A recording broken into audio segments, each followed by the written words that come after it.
அனைவருக்கும் வணக்கம். சற்று முன் வெளியான முக்கிய அறிவிப்பின்படி மார்ச் 18ஆம் தேதி நாளை வளிமண்டல கீழடுக்கு சுழற்சி காரணமாக தமிழகத்தில் பல்வேறு மாவட்டங்களில் மழை பெய்யக்கூடும் என சென்னை வானிலை ஆய்வு மையம் எச்சரிக்கை விடுத்துள்ளது.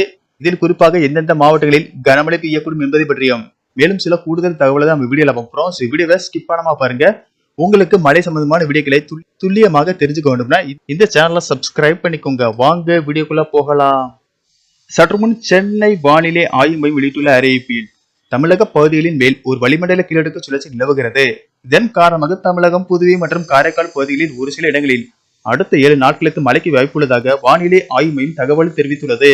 அதன்படி இன்று தமிழகத்தில் ஒரு சில இடங்களிலும் புதுவை மற்றும் காரைக்கால் பகுதிகளிலும் லேசானது முதல் மிதமான மழை பெய்யக்கூடும் என்றும், குறிப்பாக இன்று திருப்பூர், தேனி, திண்டுக்கல், தென்காசி, மதுரை, விருதுநகர், திருநெல்வேலி, கன்னியாகுமரி ஆகிய மாவட்டங்களில் ஓரிரு இடங்களில் கனமழைக்கு வாய்ப்புள்ளதாகவும், நாளை தென் தமிழகம், டெல்டா மாவட்டங்களில் ஒரு சில இடங்களிலும் புதுவை மற்றும் காரைக்கால் பகுதிகளிலும் இடி மின்னலுடன் கூடிய லேசானது முதல் மிதமான மழை பெய்யக்கூடும் என்றும், குறிப்பாக கன்னியாகுமரி, திருநெல்வேலி, தூத்துக்குடி, தென்காசி ஆகிய மாவட்டங்களில் லேசானது முதல் மிதமான மழை பெய்யக்கூடும்.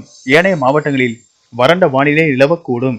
19ஆம் தேதி தமிழகத்தில் ஒரு சில இடங்களிலும் புதுவை மற்றும் காரைக்கால் பகுதிகளிலும் லேசானது முதல் மிதமான மழை பெய்யக்கூடும். ஏனைய மாவட்டங்களில் வறண்ட வானிலை நிலவக்கூடும்.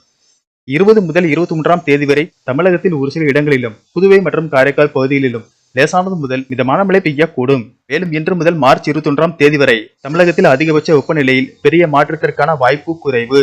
அதிகபட்ச வெப்பநிலை ஒரு சில இடங்களில் சற்று குறையக்கூடும்.